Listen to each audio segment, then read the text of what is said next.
So I wanted to talk a little bit about how I do photo management. So I've been a photographer for a number of years. As you know, AJ is a photographer. He actually works professionally. Years ago, I was a product photographer, and I learned a lot of these lessons during that period because I had to deal with lots and lots of images. I would shoot on the average of about 300,000 images a year. So as you can guess, when I'm doing that kind of volume, I needed to be able to keep track of it, and that was always a problem. So back then I started to think about how we're going to do this, because we would need to recall old images, and they all looked exactly the same, because I would take 100 shots of a CD case or a table or whatever it is we were shooting. So at that time I started to figure out how this worked, and I was doing an entirely digital workflow. So as the years progressed and I switched over to just doing art photography and stuff for my own pleasure, I still needed to figure out a way to do this. And recent events prompted me to do this piece, or this presentation. So, and AJ knows a little bit about this. So, as we all know, we need to back up our data. So, let's say I have an external drive here. Well, lo and behold, I had two external drives. I had a 2 terabyte drive and a 4 terabyte drive with duplicated photo libraries on them. So, it was up against the wall in my house, and I was getting something, I was unplugging something, and the 2 terabyte drive caught on my shirt, went boom, hit the ground.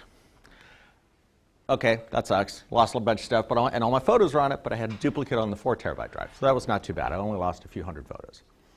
A week later, I bought this drive, and I thought, okay, I'm going to transfer everything over. While I was setting that up, the 4 terabyte drive, boom, hit the ground.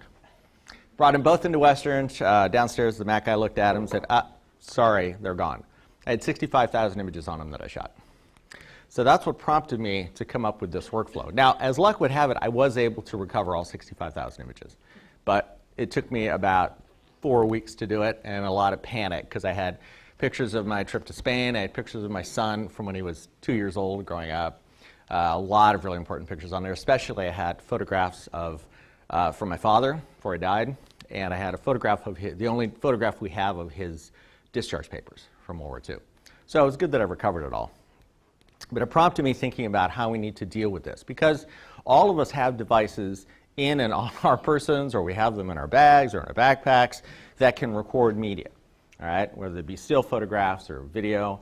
Our phones do it. If you have an iPod, iPod does it. If you have a digital camera, digital cameras do it. Your laptops do it. Your computers do it. You have lots of ways to record this kind of media. And it starts to build up.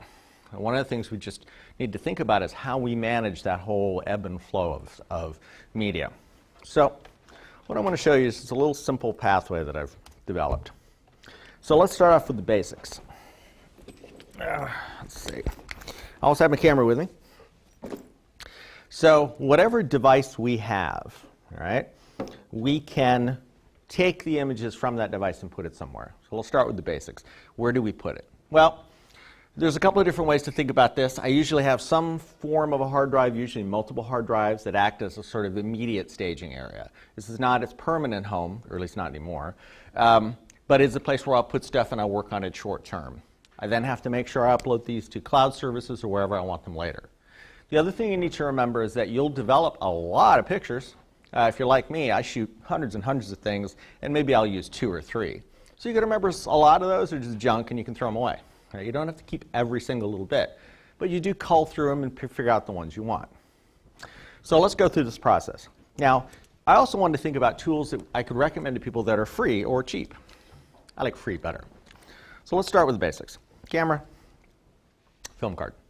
Most cameras, whether it's this kind of camera or a point and shoot or an expensive DSLR, they'll use pretty much the same thing. They have a little film card in them. Okay? Laptop has an SD card reader built into the laptop. My tablet, I have an iPad. You get an SD card reader that'll plug in here. All right, so it's very easy to move stuff back and forth. You also need to consider when you're working with images, if you have a mobile, if you have a laptop, if you have a desktop, something that'll a workflow that'll function in lots of different places, because you're not always in the same place, and maybe you want the flexibility to work in different places. So anyway, we'll start with this. Take a film card, pop it in the slot. Now, most computer OSs have some facility to be able to get pictures off of card. On the Mac, there's an application called, what's it called? What's it? No, not iPhoto. No, not photos. It's the one just to get the images off. Oh, image capture. Yeah. We'll get to photos and iPhoto in a second. iPhoto, by the way, is gone. But Photos is the new version. But there's an app called Image Capture. Okay? Image Capture is simply something to grab images off of whatever card you put in and put them someplace. All right? So I can simply come in here, Untitled, which almost every SD card in the world ends up being called Untitled, and click on it. It'll show me a collection of my shots. And down here at the bottom, it'll ask me where I want to import them to. And I can simply say Other, and I can navigate. Now, my external drive is called Oubliette, which is a hole. So I can choose Oubliette. And then I've got them arranged in a really simple manner.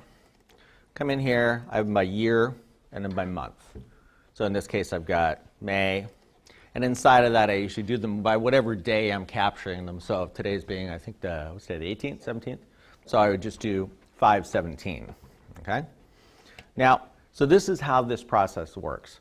However, I'm going to recommend a specific set of tools for you. So image capture is fine. There's an equivalent of Windows. It comes free with your application. However, I'm going to use something called Adobe Bridge. Now, I've had a long and contentious relationship with Adobe Bridge, which means I have alternately loved Adobe Bridge and hated Adobe Bridge throughout the years. I like it now because it's free. Okay? An Adobe Bridge will do exactly what I'm talking about. It'll allow you to copy images off an SD card. It also allows you to do some file management. You can basically control things a little bit more than you can with just image capture. So Adobe Bridge is free. You can go to Adobe's website and download it, and it's available for Windows and for the Mac. I don't think they have a Linux version. All right. So I'm going to do exactly the same thing here. I'm going to go to File, Get Photos, and I've got two choices: get photos from camera or get photos from device. It sees an SD card as a device. Camera would be if I were to take the camera and hook it up to the Mac or to the PC with a USB cable. So I'm going to choose Import from Device. You're going to see it looks almost identical to what I just showed you. It's the same functionality. So I'm going to say, all right, great, let's click that. Come down here. I'm going to pick where I want to put it. So I'm going to say let's Other, because I'm going to make a new folder. And I'm going to navigate to my May folder right here. And I'm going to say let's make a new folder. Call it 5/17. All right, and at this point, I can tell it what I want to do. I want to download all the photos, all right? Or I can select certain photos and just download those if I want, if I maybe only want a few of them. I kind of like to download them all just because what I do is I download them all, I'll sort through them later, and then I can get rid of what I don't want. So let's download them all. It'll take a second. Once it's done, I'll eject it. And then I'll get really impatient and just pull the card out anyway, and then I'll get the little error that says, oh my gosh, you pulled the card out. Isn't that terrible? It's not. I've never once had it destroy a card. And it doesn't matter because I've copied everything off the card, so I can just reformat it if I want. Now over here on the left-hand side, you're going to see a list of, these are my hard drives, so I can click on any one of these and look at things. I'm going to navigate down to May, and here's this 5/17, and on the right, I've got these images. So at this point, I have a very simple process to be able to load images up, have them archived in a way. This is a very manual way of organizing it, but it's very understandable. I have it by month and I have it by day. All right? And I don't do every single day, but at least it's easy for me to track them down. Sometimes if there's a special thing going on, rather than name it for the day, I'll name it for what I was doing. When I was traveling, I think I have those in here. Let's see, March. What was it? Let's see here, 16, April. Yeah, so when I was traveling, I named them, you'll notice I named them by where I was. So I have Boise, Salt Lake City, Reno, Susanville, and then the Vortex House. So you can name them any way you like, but I just find usually month and day is kind of easy to track, all right? We tend to think that way. So I'm going to scroll back to my May folder here. So let's open this up. And I'm going to go to May. And here, 5/17. Okay, so now I have the images on the right. In the center area, should I click on an image, it'll just show it to me larger. So I just got this camera here, so I was playing around, photographing things in the middle of the night, seeing how it worked. So I can scroll around. All right, and let's say this is one I particularly like. So now at this point, all I've really done is created a place where I can store the images. Now, some nice things about this is on the right, it has metadata, it can tell me camera information. This is all included in Bridge. All right? This is not critical information for a lot of people, but it's nice to have. So what you're seeing here is really a subset of the kind of thing you'll see in a tool like Adobe Lightroom. Adobe Lightroom is a much more complicated tool. It's very good for a lot of things, but it also costs. Okay? This is absolutely free. Now, you have the ability to come here and control how these look, whether you want these in what kind of formation, you want them just to be a list. I've set it up in the way that I find it most pleasing to work with. Big image in the center, small images on the right, my file system on the left. So now at this point, the next question is, okay, great, I've got my pictures, but a lot of times the pictures aren't exactly what I want when I take them. Maybe I want to noodle with them a bit or change them somehow. So at this point, we start thinking, well, do I need Photoshop or what do I need? So tools like, as Justina mentioned, Photos or Lightroom, and there's other tools like this one called Capture One, they basically encapsulate this sort of organizational tool, all right, which is a digital asset manager, or a DAM tool, all right? DAM tool. With editing tools built into it. And on top of that, they usually offer some capability for the tool to interpolate what's known as camera raw. So when you're shooting with camera, usually a higher-end camera, they'll offer a feature called RAW, which allows you to capture everything that the sensor can capture in an unfiltered, unprocessed file, and then you process it later to whatever you like to look at. Okay? So people like AJ and myself, we would tend to use RAW. Most people just shoot in JPEG. This is a lot simpler. Okay? So anyway, that's what the higher-end tools offer you. For this, what I was wanting is to try to create a workflow that will give me the maximum amount of flexibility, of stuff I can do for the least amount of cost. So the next step was like, all right, where do I find an editor that I don't have to pay for? All right? Now, Photoshop is something we're all probably at least tangentially familiar with. We've probably either seen it or heard of it or maybe even dabbled with Photoshop a little bit. That's a great tool. A little complex, and I wouldn't throw somebody into Photoshop the first time. It's like throwing a kid into the deep end of the pool.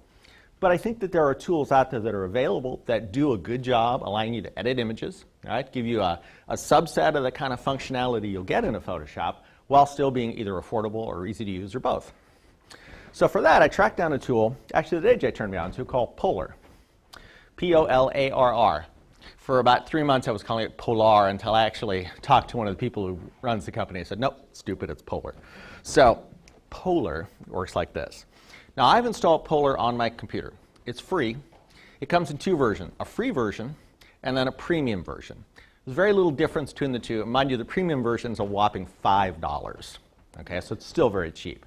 The premium version has the ability for you to customize some filters and things like that, but you can work equally well in either one. They also offer a version that runs in a browser, that runs in Chrome, and they have a version that runs on the iPad. Let's open this up. Let's see. So, well, there you go. That's Polarr on the iPad, right? Exactly the same functionally as the one on the desktop. I think the iPad version is like $5 too, okay? And they also offer a free version. So now that I've found my image, let's say I like this one in particular, right?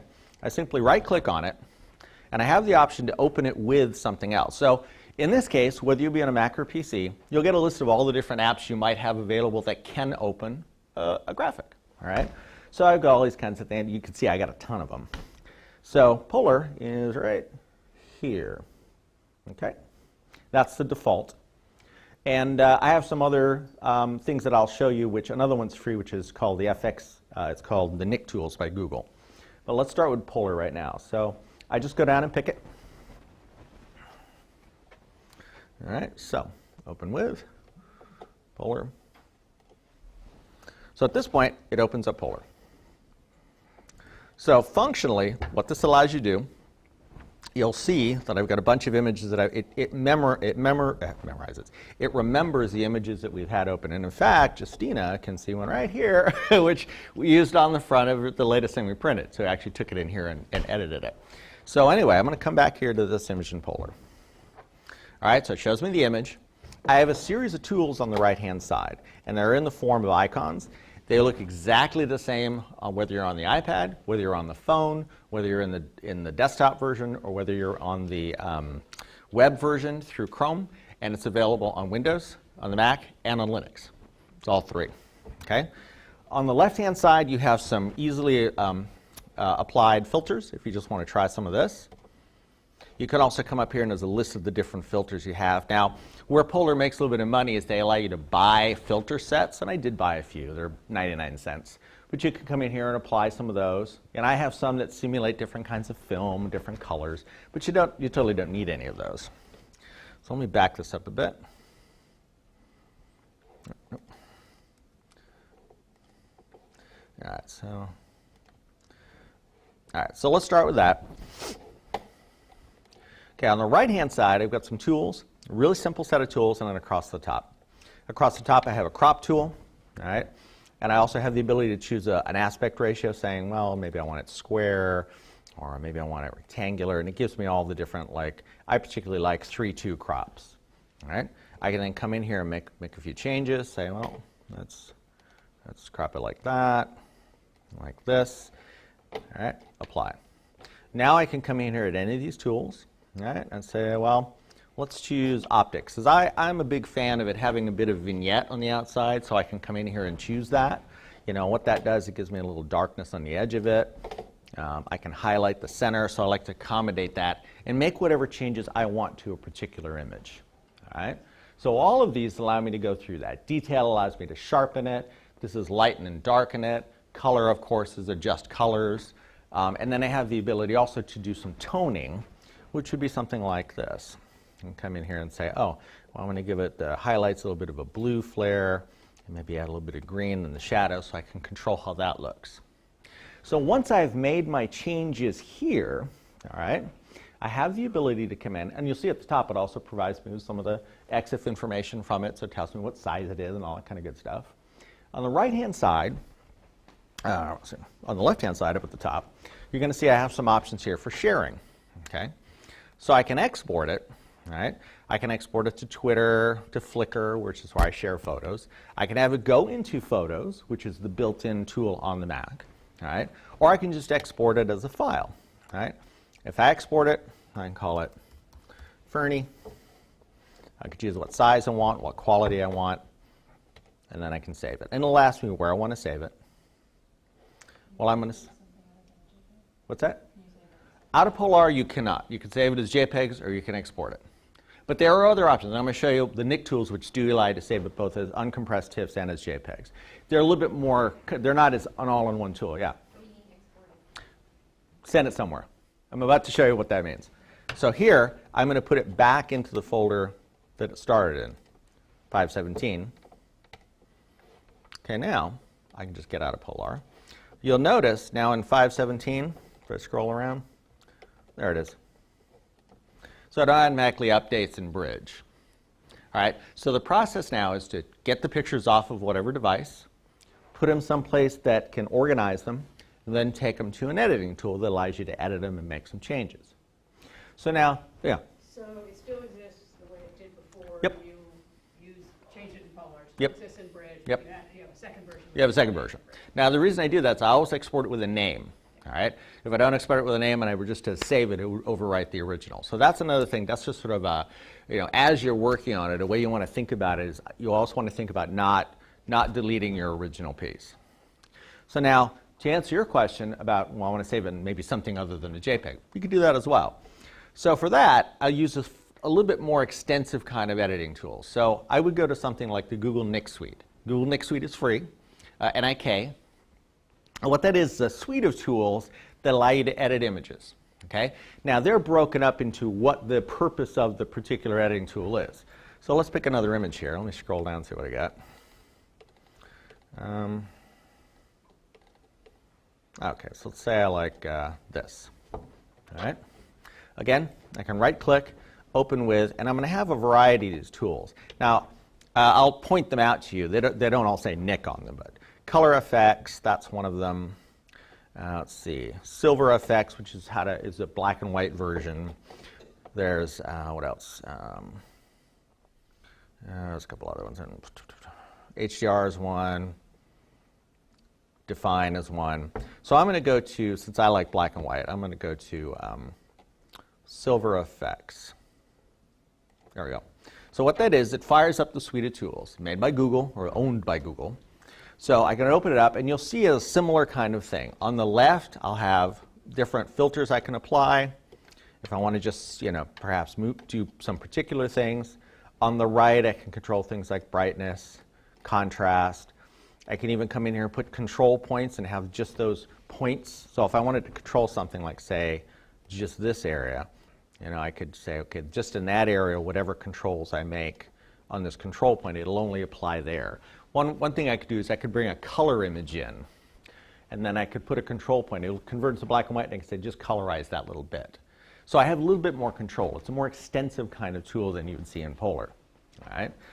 When I'm finished changing this to however I want to change it, File, Save Image As, and your options are TIFFs and JPEGs. So TIFF will give you an uncompressed image. JPEG will give you a compressed image. All right? And again, you'd save it. You would save it into whatever folder it started its life in. So you have the option to come in here and actually work with a lot of these tools. Let me show you one other one to give you a little bit more something to work with. Let's take this one. Open with. I'm going to use analog effects. Analog effects I like to play with sometimes, which simulates analog film on digital images. So this one is kind of fun. So I can bring it in, and then I can come over here to the upper left, and I can choose some kind of cool looking filters. Or I can say, all right, I want to come in here and simulate, let's see,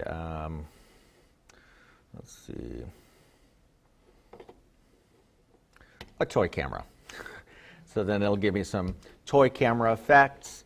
Over here on this side, I can choose things like, well, we might want to vignette it a little bit, make the circle smaller. All right, so I can control some of these effects, and the same as I did with silver effects, I could then save this out. So I have the ability to alter my images in lots of different ways, and each of the tools has a specific thing it does well or that it does better. This is to simulate analog effects. We have other ones that do just black and white, some noise reduction, some just sharpen. So that's the NIC approach, is a specialized tool for each one of these. And you'll find that oftentimes when you're working on images, you don't have to do everything. Sometimes you just want to apply a little bit of a change here or a little bit of a change there. So once you've made these changes, the next step is you want to do two things. You want to archive them, but you also potentially want to share them and have them in a way that you can share them and then reuse them fairly easily. So one of the things that I do is I have a couple of services that I share with. I share with Flickr, which is owned by Yahoo, and I share with another one called 500px, or 500px. Is it pix or px? Yeah, whatever. They're both sharing sites. You can have paid accounts or free accounts. I have free accounts on both. Oh, that's not true. I have a paid Flickr account. Really, the only difference with the paid Flickr account, you don't get advertising on it. So I'm going to go to my Flickr account. Oh, except I'm going to log in. .com. All right, let's open this up. So I'll go to my Flickr account. I'll sign in. All right, so here's my Flickr account. I'll go to my photo stream. I have about 1,000 images on here. So these are all images that I've shared to my Flickr account. All right, so these are stuff I've shot over the course of the last couple of years. I can upload them here. I name them. People view them. I share them. They get passed around. In fact, this one just got tweeted a couple days ago. That's kind of fun. It went out nationally. It was pretty cool. So the way these images are, these are all uploaded. I can scroll through them. I can choose whether I want to make them public or private, so I have a lot of control of how they get seen. I can also share them. So in the case of this one, it got tweeted and I wanted to post that on a website that I'm on. So I'll go to that website.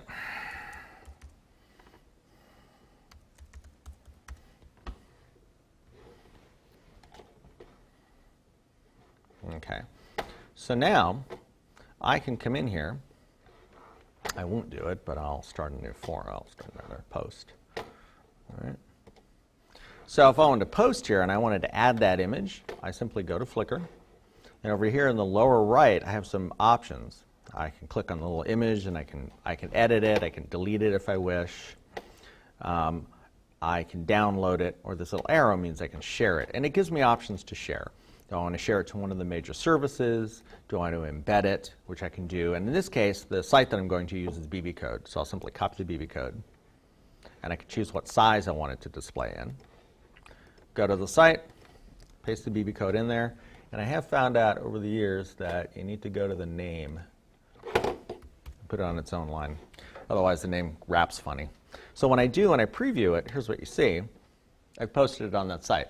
And what it does is simply provides a link to it. People can see it. They can't actually do much to it, but they can see it and comment or do what you like. So I share my images in this manner. And then, of course, I'd give it a title and put some text on it.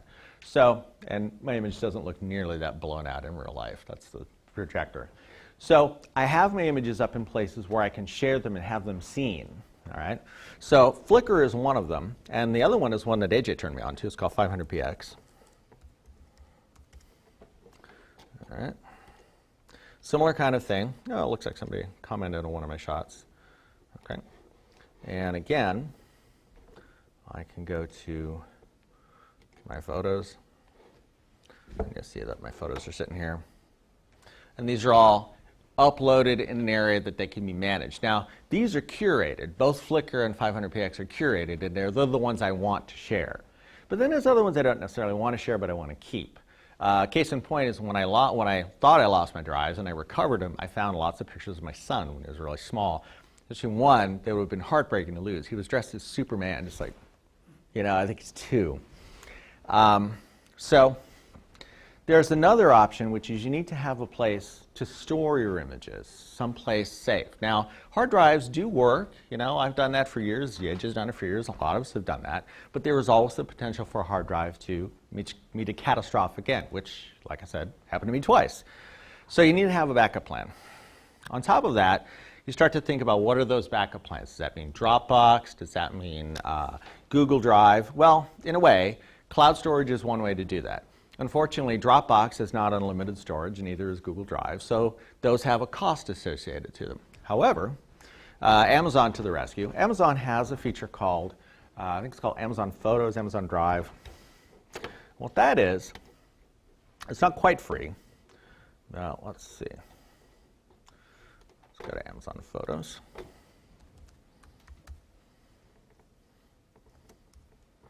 It is it's a service with unlimited storage of photos. There we go. Free unlimited storage of cloud. Now, let me sign in. You have to be a Prime member to get it for free. Let's see. Cloud Drive. If you're not a Prime member, it's very inexpensive. It's, I think, $20 a year. All right, so relative to other cloud storage, it's really not that expensive. If you are a Prime member, and a lot of people are just to get the free delivery, or the video or the audio or all the other benefits of Prime, you get it for nothing. So because it's free unlimited storage of photos, it allows me to upload everything to it. In the case of something like this, let's go through my drive, look at all my files, actually my photos. And I was just I have a bunch of stuff in here, just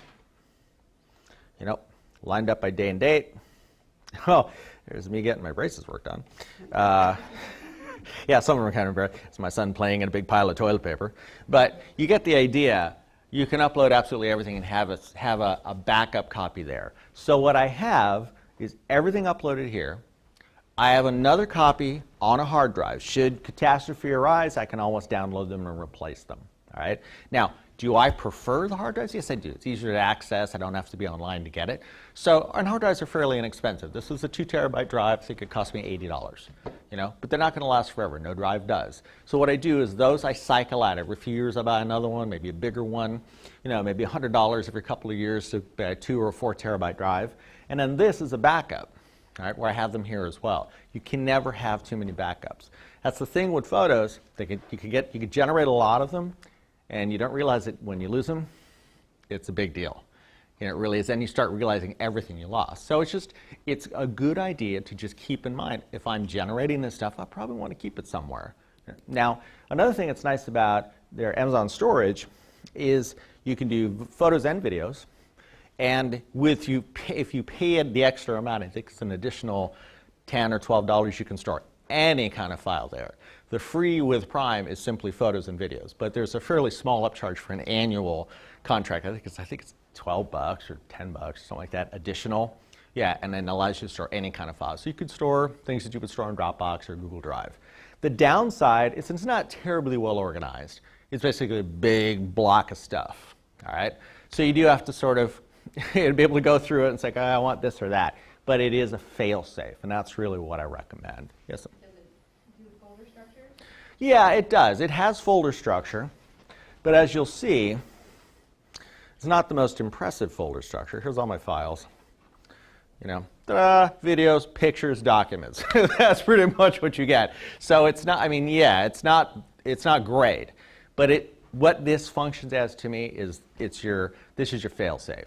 Really where you do most of your organizing is on your drives, and this is, should something occur, you do have it here. Now, yeah? So if you go into pictures, you can't have folders by date? You can. Yes, you can. It's a little cumbersome to set up. That's the only problem. It doesn't work like it does on a desktop. So yes, you can. It takes some time setting it up, and you can scroll to them. I have them done by, I think, just by setup by year. Yeah. Yeah, I just was wondering about the workflow then to get your pictures. Mm-hmm. What do you do? Just drag and drop a folder? Yeah, Photos? you can certainly drag and drop, and it works fine. You'd have to have a fast connection. Drag and drop a folder, it doesn't maintain the folder structure inside them? You know, do you know? What's that? Do you have the client? I do have the client. So this is a new feature at Amazon. Like they just rolled this out What, 3 weeks ago? Something like that. 4 weeks ago. Yeah, yeah. So like think of this as like the early days of Dropbox. Yeah, it's very much They decided evolving. to have Dropbox, but not all the features were there. So things like file structure, what I've found is like kind of like with OneDrive. Sometimes your folder has too many characters. There's some limitations that run up, Mhm. so you shouldn't trust it. Right. Right now, it's kind of your everything bucket. Right. You know, like Kevin's pointing out, like you want to have this as the if he drops his third drive, God forbid again. Yes. You know, at least he has all 650 gigs that I just bought at his disposal. It's only 65 gigabytes. Whatever. Yeah, it was a lot. Yeah, you're right. It was 650, 648, something like that. Yeah, it was a lot. Yeah, so you do have some organization. It is changing constantly, even since I started using it. So like this wasn't there when I started using it. So it's something that I anticipate will be getting a little bit better. But really, I think of it as sort of it's your emergency valve is what it is. Now I have something to show you. The reason why this is important. So right here, back to my desktop tool, I want to show you this. So I had this photo recover. This is how I recovered my files. All right. Now I had them all neatly organized in folders. I could tell where everything was. This is how it recovered them. JPEG, JPEG, Olympus files, RAW files. So let's just open JPEG. Oh, it takes. There we go. They're done by number. So I did recover them all. Unfortunately, they're numbered. Let's see if I can read them. In 300 blocks. So this is numbers 4501 to 4800, 4801 to 5100. Okay, and when I go inside of them, even better. Let's go inside one of these. They are called file 05444, 569, and so on. They're all numerical. They're all numerically created. So when I recovered them, yes, I recovered them, but they're all over the place. It's going to take me a year to sort out all this stuff and just find everything I need. So you don't want to go through this process if you can at all avoid it. All right? Recovering is a major hassle. So it took me the better part of a weekend just to figure out if I'd gotten everything I wanted to get back. And that's only because I had to scan each one by hand and say, oh, there, yep, that's Spain right there. Oh, yep, that's Niagara Falls. Yep, got that one. So if you can avoid it, you can recover. Just don't go down that road if you can possibly avoid it. This is something you don't want to do. At this point, I'm open to questions. You know, it's fairly straightforward. You know, what else would you like to know? The video. Oh, so video works very similarly to audio. Everything that I've shown you, Bridge will work with video. It'll store video in it. The only other piece you'll need is a video editor. Now, video editors, the same as picture editors, are freely available both on Windows side and on the Mac side. The Mac side would be iMovie, and Windows side, I think it's a Movie Maker, I think is what it is, or yeah.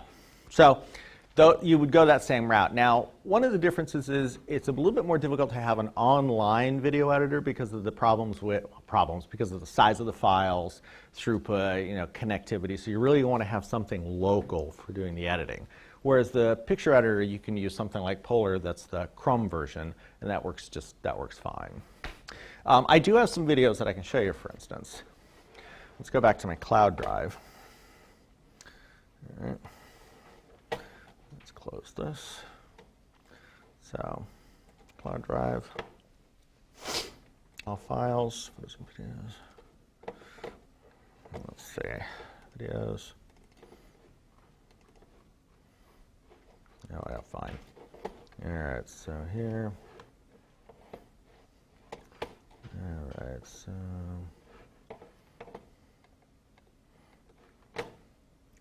Videos, there we go.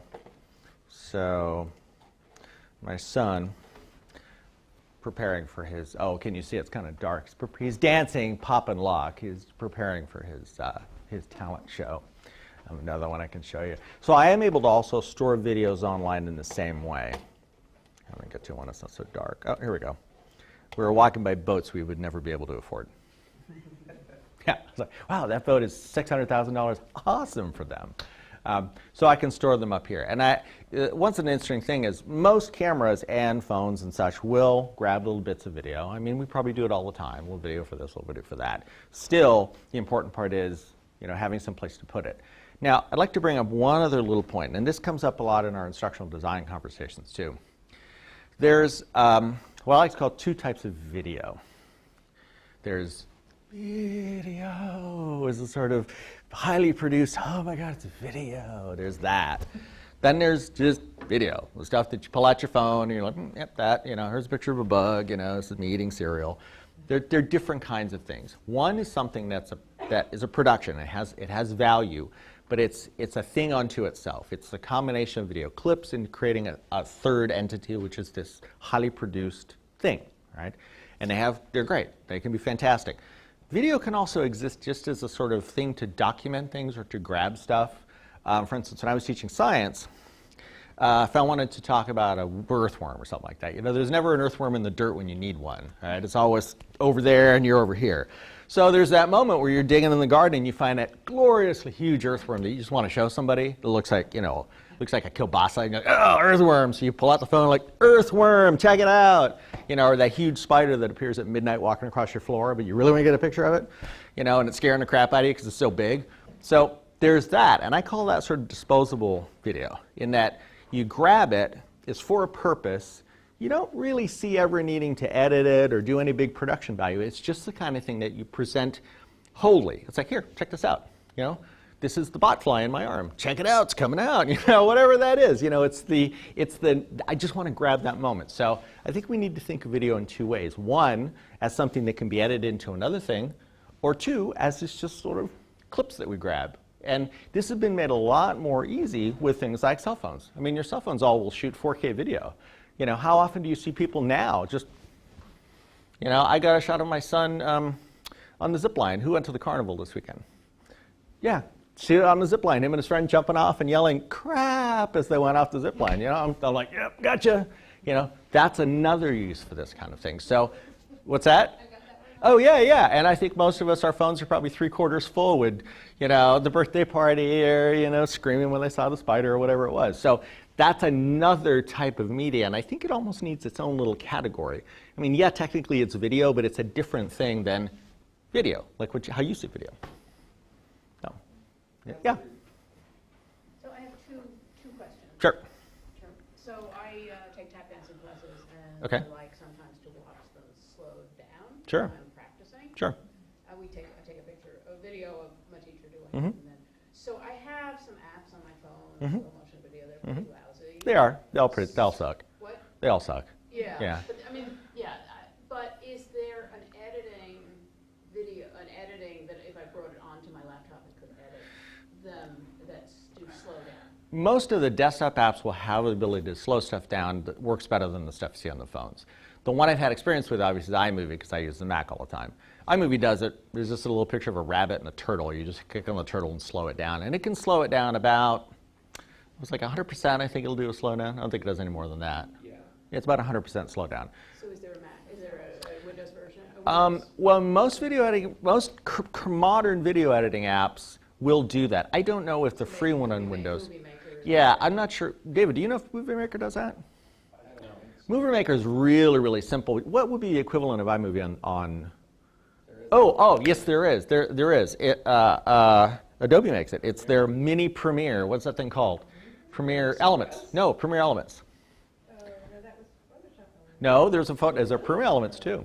So Premiere Elements would be what I would look at. So Photoshop Elements is like a mini Photoshop by Adobe. It's fairly cheap. It's like $50. They make a Premiere Elements too, which is a subset of Premiere, but it would do that same kind of thing. It was designed to be the sort of easy to use, friendly, video editing tool.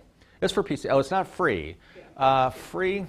I could look at it. If you want to give me your name afterwards, I'll look up stuff, and I'm sure there's something we can find. There's got to be something. I might point out with slow motion, are you filming it just like off your phone? Yeah. So when you shoot off of your phone, usually your camera phone only shoots about 30 frames a second. So if you were to take 30 frames and slow it down, 100%, you're going to be getting 15 frames a second. And typically that's what makes slow motion look really crappy. Yeah. That's why whenever you see people shoot slow motion, they shoot at like 240 or 120 frames a second because you have more frames and you actually see the fluidness. So things like a GoPro, where you could film off of a GoPro at a high frame rate speed. An iPhone will do it too. They'll film at 200 frames a second. The newer ones will. The newer Yeah. iPhones can do it as well. So on my Android phone, just look for the highest speed. Yeah, see filming if you it. especially because I see that you don't have an iPhone. Yeah. That's what I was saying. Like you might want to go grab a GoPro because you're able to pick FPS, frames per second, and for slow motion you want to pick the highest frames per second so that when you do slow it down, especially for dance, you'll be able to see if you're not positioned. Yeah. The target I've always shot for is if I can do 200 frames a second, you get really nice slow-mo. You had a second question, right? Well, I've had No, I got you. Picasa and used that for years. There's nothing wrong with Picasa. It's gone now, isn't it? Is it? Isn't it? No, it's still there. still- It's merging with Google Photos. That's Is it. that what it is? Yeah, and I think I haven't managed it well or don't know, when I upload from my camera to my desktop, I don't know, sometimes it goes in there, it just is. So part of what I understand exactly what it's doing.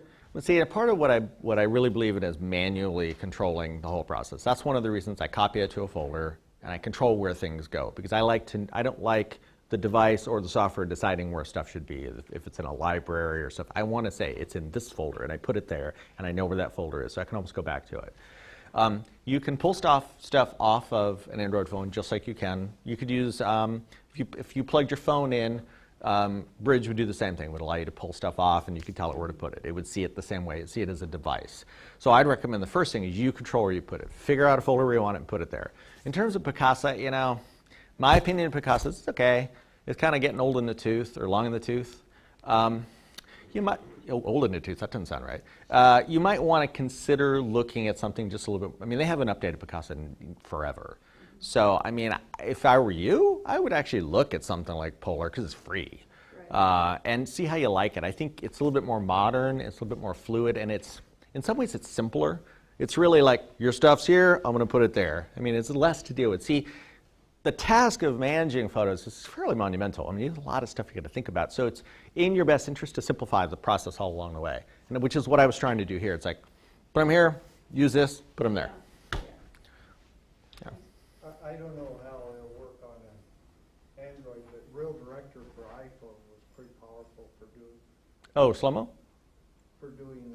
iPhone video both fast Oh, and cool. slow it down. Cool. Yeah, I've never used it. $1.99 on your phone. You could do a 10-minute video with lead-ins and the whole bit. You That's could nice. Splice, split, do anything you could on a Mac. That's nice. Only issue I have with working on a mobile device, and that's true of my tablet here too, is that you run out of space quickly, and the files that are created they take up a lot of space. And pretty soon your 256 gigabyte tablet is down to nothing because you don't realize you got 80,000 pictures on it. So that's just a caveat. But Yeah, there's some nice mobile tools out there. Yeah. Do you have a picture? You had a question, Joyce? What was the, Real director, one word. I think I got it on sale originally for 99 cents. It was $1.99 or something like that. I assume they're still. I love the economy that's been built up around apps, because now we have apps like, back in the day, I mean, apps were like, $500. Now we see something that's $4.99, like, oh my God, that's so expensive. It's $5, you know. This is really funny these days. The same app for your Mac was $50. Oh, sure, You sure. did exactly the same thing. Sure. And you are seeing a convergence. You're seeing a lot of, like tablets now. Tablets and phones are becoming a lot more powerful. I mean, there's more computing power in a phone now than sent the mission to the moon. Well, by about 300 times. So it's pretty amazing what you can do just on mobile. Yeah. You don't get to talk. You're one of us. Yeah. do you apply any tags or labels to? You know, I'd love to say, oh God, I do it all the time. I really don't. Well, that's not true. I tag the stuff that I curate. All right, so stuff that I put up, say on 500 pix especially, I curate that and I tag it. Usually, I tag it in 500 pix. I know I should tag it like in my search thing too, in my searchable library. But because I break them up by month, I have a pretty good idea of what I'm looking for. And I don't usually shoot 1,000 things in a month. I might get a couple hundred. If I did more, like when I travel and I shoot thousands of pictures, then I do tend to tag them in there as well. But usually it's when I get them up to, because I usually cull through the stuff I want to keep, and then the other stuff I don't want to tag, stuff I'm never going to look at again. But I do, and I do recommend tagging it at least somewhere. But on the sites on 500 pix and on Flickr, I tag them because it's easy for me to find them and easy for someone else to find them. Because oftentimes I'll go there, like somebody will say, hey, have you ever shot with a particular lens? So I need to be able to go look through my stuff and go, oh yeah, which one did I do? There it is. You know, so I tag it with pertinent information like what I shot it with, if it's not captured in the EXIF, and where I shot it, and then sometimes when, and maybe some other comments about, that I would remember it by. Was that? Just for topic, Mhm. like if I'm shooting something in my parents' backyard, Mhm. and I want to say that this is a nature and specifically an animal Mhm. in nature, Mhm. and it was at my parents' backyard, but it was also while I was there for Easter, Mhm. and I want all of this information. Just like layers of tags seems to get messy. It does, and I think that's one of the reasons I tag at the curated end as opposed to the other end, because it just would be onerous. But on the curated end, I've winnowed it down to maybe 5 images. And then I'm willing to say, and what I'll do then is I'll tag them, and then I'll copy the tag, just paste it to all of them, because you have to do them one at a time. But I hear you, it can be, and you're like, yeah, spring, otter, rally, holiday, eclipse, then it just gets this long line of stuff. Yeah, I hear you. Oh, so a tag is just a little piece of text that you associate with the image that's searchable. So usually you put it in with a hashtag, like hashtag, bread or something like that. And then you can search it later. So if they're on one of my sharing sites like Flickr or 500 pix, somebody could actually search that term, spring or cactus or donut, and they would find everything associated with that. So when you tag, you kind of have to think about what terms are either, if you're tagging for yourself to find them, to search them, what things you would think about to find them. Because it's really what it's for, it's to make things findable. Or if you're tagging them for someone else to look for, what they would want to look for. Or how you would want them found. Sometimes I tag them and it's not really true. Like it's an image that looks like it goes with spring, so I want people to see it with spring. So I do it that way. And sometimes I tag them just to mess people up. Like I tag like, it was a picture like a little fuzzy animal, and I was like horror, crazy, blood. It was all these crazy tags. So I knew that people would be looking like around Halloween and be getting this. It was a bunny. It was like this little fuzzy bunny. So sometimes I do that too. Anybody else? Yeah. So can you tag at the stage where you're putting them by date? Yeah, I can. Tag at any You can tag it anywhere along the process. So Bridge allows tagging of files. So do more expensive tools like Lightroom allows you to tag files. What's the other one I use? Capture One. All the big tools all allow you to tag files. And the tag just gets attached to the file in the text of the description of the file. You can also tag it to it when you upload it to any service you use. And sometimes you can even tag them in the things you store them on. Yeah. I kind of go Yep. And go to a cloud-based Mhm. storage place, Mhm. and then kind of sort them from there Mhm. and delete and stuff. Mhm. And, you know, as you're working with Canvas stuff, I mean, is there any reason why video shot with the phone would not be sufficient quality-wise? No. You know, that you wouldn't have to Well- go out and get another device? You know, it really depends. See, quality is a funny thing. It depends what you're using it for. You know, if I'm using it, well, if I use it in a class of mine, if I'm using it to illustrate something, then as long as it does the job that it's supposed to do, then I think it's fine. You know, I'm not trying to win an Academy Award with it. I just want to show, you know, this is a spider, you know, this is a centipede, that kind of thing. You know, this is a snail on my hand. So, I mean, that, it's fine. Same with photographs. I think quality is really, you get to choose if it communicates what you want it to do. It's a communication tool. Then I think it's fine. You know, I see a lot of photography done and videography done with phones. It looks great. But the secret isn't the device. It's all about capturing light. Now, you can capture something that looks really great on a phone. Just make sure it's lit properly and exposed properly. So I don't think the device is so much an issue. I mean, back in the early days, in the early days of cameras, I used the original Apple QuickTake 100. Oh, that was horrible. It looked like a postage stamp. The pictures were like this big. You know, so yeah, that was an issue then. But I would say in the past, I'd go back 10 years. I think anything coming off a digital camera in the last 10 years is probably fine for at least what you're talking about. Yeah. So I just installed the app. Which one? Oh, Polar? No, actually Oh, the slow motion app? Amazon Prime Photos. Oh, cool. And it's scanning my almost full storage. You can tell it not to do that. No, it's great. It's backing up everything. Mm-hmm. But I just noticed that it does say unlimited photos, and then it says 5 gigabytes of videos and files. Not Right. sure what that means. Is Mhm. that included, or is that?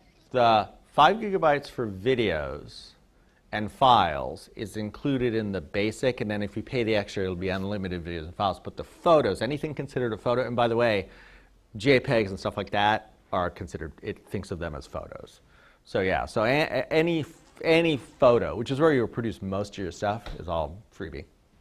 It's nice. It's a nice tool. Like I said, it's like AJ said too. It's in its infancy, and it's you know, it doesn't have a lot of features, but it's nice for for free. Yeah. Are you able to recommend a site that feels like it's fairly safe to not have stuff ripped off on it? I mean, here's what I'm thinking. I have some really wonderful old films that are archival from my family that, you know, my dad shot in the 40s, and others are like a rocket-powered go-kart. And I just think, okay, those are the kind of things that, you know, they could just go viral, a rocket-powered go-kart, you know. Oh, and sure. a bunch of nerds pushing it. So- Heck, I would steal it if I saw it, so it's awesome. And so I'm trying to figure out, where do I safely store these, you know? Well, okay, so It's safe is, of course, a whole spectrum. yeah, I mean, the reality is, if you're gonna put it online, then there's the risk that somebody could break in and grab it. There's really, I mean, I don't want to be not dismissive, but I don't want to poo-poo this, okay? But really, the safest place to store is now put it online. If you want to put it online, then you need to look at places that have good security, all right, and that have good track records in terms of the security. But many of them have been hacked. I have some video stored. What I do is I have it stored in a couple places. I'll have it like on my hard drive, and then I'll have it up, you know, on a site like. I would probably use a paid site if because you're liable to get better stuff like SmugMug is a paid site that does video. What's the other one? Zenfolio is the other one. Zenfolio and SmugMug both allow paid sites. They're created for people to be able to sell their work, so the security is a little bit better. All right, but still, the caveat is nothing's impenetrable. All right, so you have to understand you're taking that risk if you want to have it there. Now, the other option is you could put it up on a site like, like Dropbox or Google Drive, where it's not available and visible to the outside world. You can even do multiple layers of encryption on stuff, but at least it's there for you to share should you want to do that. But just remember, anything that's online has some level of vulnerability. But if I were looking, I would look for paid sites because their level of encryption and security is going to be higher. And do you think one of these paid sites, SmugMug or Zenfolio, will still be around? I mean, I always think about, Oh, yeah, no, I understand. yeah. Well, Zenfolio's been around about 10 or 12 years. Will they still be around? You know, because their business model is all about people selling their work through them, I think that they have that going for them. And I think that's more likely that a paid site like that, that's had a track record, is going to likely be around. But there's no guarantee. I mean, we've all seen it happen on stuff we've been depending on, and suddenly, boop, it's gone. So that's why Mr. Hard Drive is always good to have on hand. And that's the other side of it, is you are an active participant in how you maintain your libraries. It's like, you know, I have everything up on Amazon, you know, cloud right now, but I also have copies of it. So if there's that notification like Amazon has sold Amazon Cloud to Walmart and it's being turned into, you know, free files for everybody, okay, then I can just pull it all off. So you just have to take that responsibility. I mean, that's part and parcel of dealing with things in the sort of, you know, in the cloud world. You Yeah. really can't trust the cloud. Yeah, you can. Yeah. Would a watermark also be an effective measure to prevent that kind of thing? Well, watermarks could be, I mean, not really. They could be defeated. I mean, I'm pretty good with Photoshop. I can get rid of a watermark pretty easily. You know, my son could probably get rid of it even easier, you know. Not really, no. I mean, I think the reality is if it's up on the cloud, you have to understand that it's vulnerable. And see, the other side of it is that, like, so when I share a lot of my images up on the cloud. I understand that they can get used. And I've actually I walked into a bookstore one time, one of my images was on a book, you know, and I was just like, what? You know, I was kind of surprised. I was also kind of flattered that they stole it. But I contacted them and they got it from someone else, and I would have given it to them if they just asked me. But I understand that that's a risk. The other side of it is, yeah, I just got tweeted the other day. You know, I'll get a lot of, you can get a lot of people seeing your work too. It's sort of a trade-off. You know, anything that's really and truly private, I don't put up on the cloud. Or anything I want to have some security on, it stays with me. Yeah. Well, I take images of people's artwork, Mm-hmm. and I have them sign a release form that it's okay for me to use Sure. those images. Yeah. But then, and I've seen people take my images that I Mhm. got permission for and use them and put them in other places Yeah. on the internet. And I don't know, I guess there's no way to really. There really isn't. I mean, in that case, like if I had artwork that I had done, the same kind of thing, I photographed somebody's artwork and I could use it, I would not keep it in any cloud location. I just wouldn't.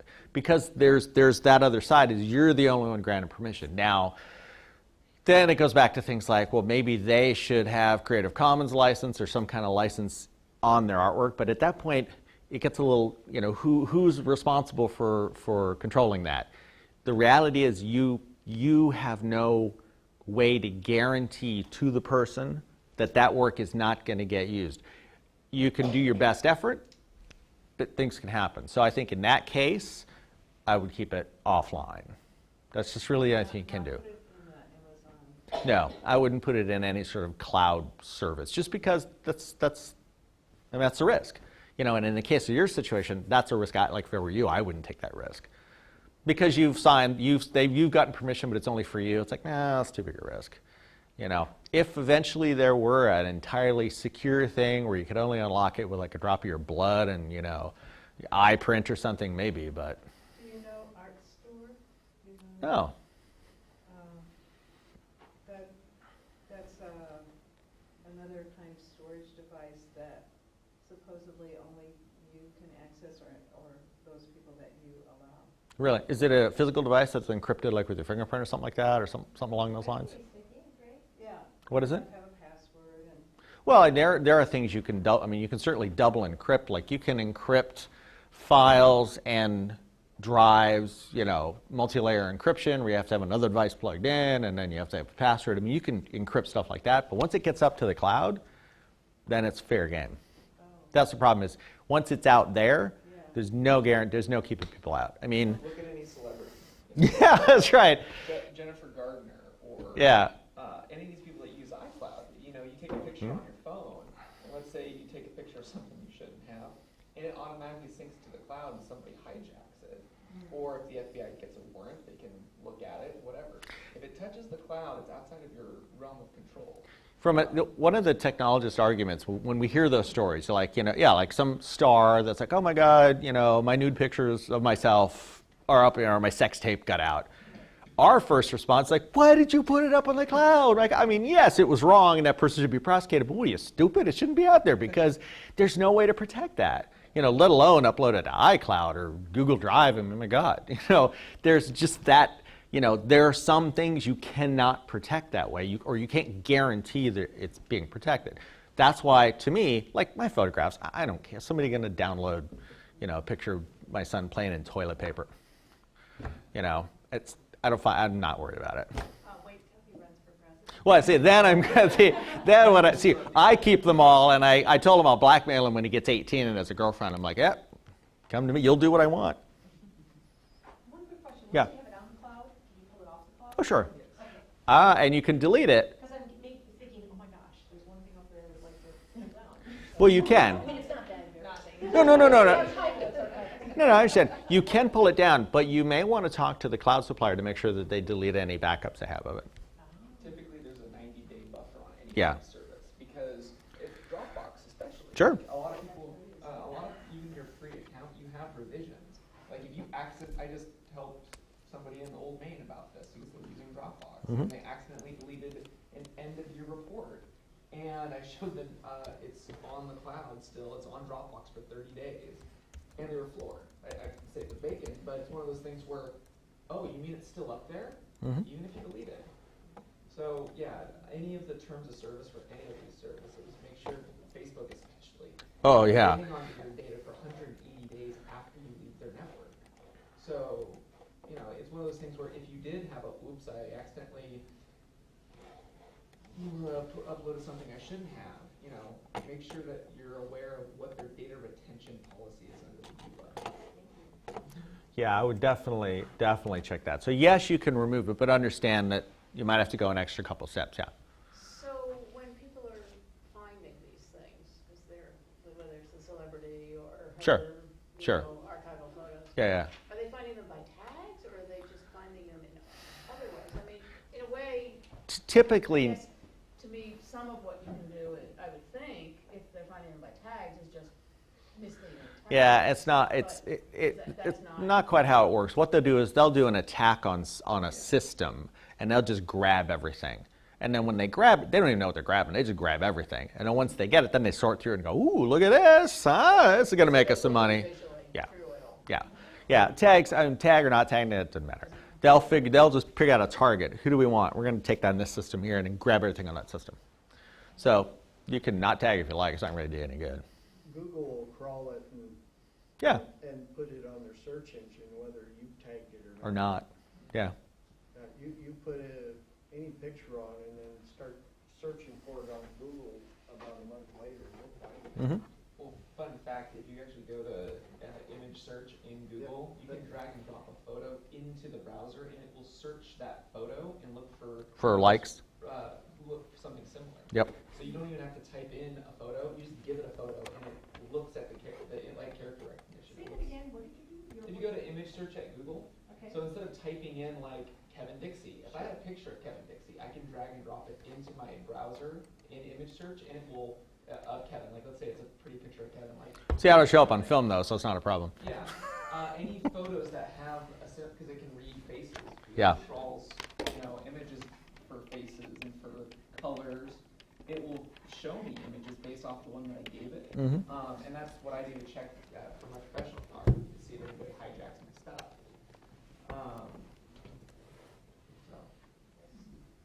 And you found some. Oh yeah, Oh, yeah. it happens. So, if you have, let's say, a multiple number of places where you backed up files and started the process of sorting through, and you know you have duplicates here, there, and other places, is there any program that does any kind of comparative search that can tell you? Do you have them in multiple cloud locations or? Well, let's say it's on your hard drive. There are some tools that allow you to go through a volume and check for duplicates, but really and truly, the best way to do it is for you to just sit down, carve out some time, and make what I call a clean library.